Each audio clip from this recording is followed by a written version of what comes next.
நாடாளுமன்ற தேர்தல் தொகுதி பங்கீடு தொடர்பாக காங்கிரஸை தொடர்ந்து மற்ற கூட்டணி கட்சிகளையும் திமுக பேச்சுவார்த்தைக்கு அழைத்துள்ளது. திமுகவிடம் இந்த முறை கூடுதல் தொகுதிகளை கேட்டு திட்டமிட்டிருப்பதாக திருமாவளவன் தெரிவித்துள்ளார்.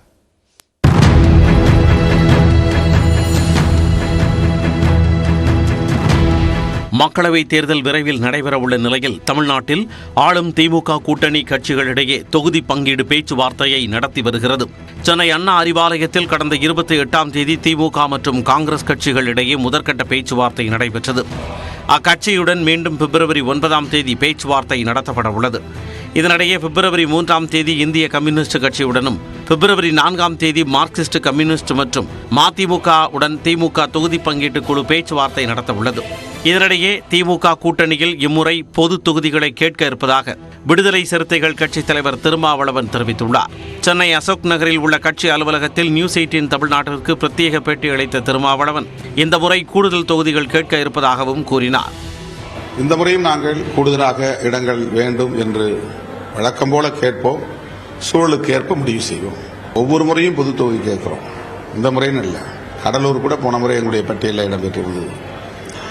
சட்டமன்ற தொகுதிகளை கேட்கிற போதும் நாங்கள் பொது தொகுதிகளை கேட்டு அந்த பேச்சுவார்த்தையில் ஒரு முடிவுக்கு வந்திருக்கிறோம். ஆகவே இந்த முறையும் நாங்கள் பொது தொகுதியை எங்கள் பட்டியலில் இடம்பெறச் செய்வோம். பேச்சுவார்த்தையில் முடிவு செய்வோம்.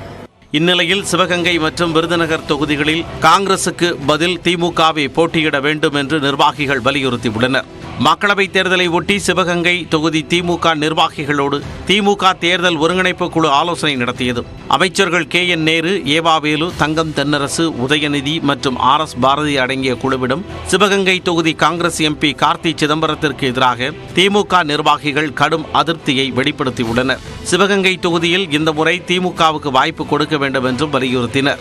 அதேபோல் காங்கிரஸ் வசம் உள்ள விருதுநகர் தொகுதியையும் திமுகவிற்கு ஒதுக்க வேண்டும் என அந்த தொகுதியின் திமுக நிர்வாகிகள் வலியுறுத்தியதாக கூறப்படுகிறது. நெல்லை மற்றும் தென்காசி தொகுதிகளுக்கான நிர்வாகிகளுடன் திமுக தேர்தல் ஒருங்கிணைப்பு குழு தனித்தனியே ஆலோசனை மேற்கொண்ட நிலையில் தலைமையின் முடிவை நிர்வாகிகள் எதிர்நோக்கியுள்ளனர்.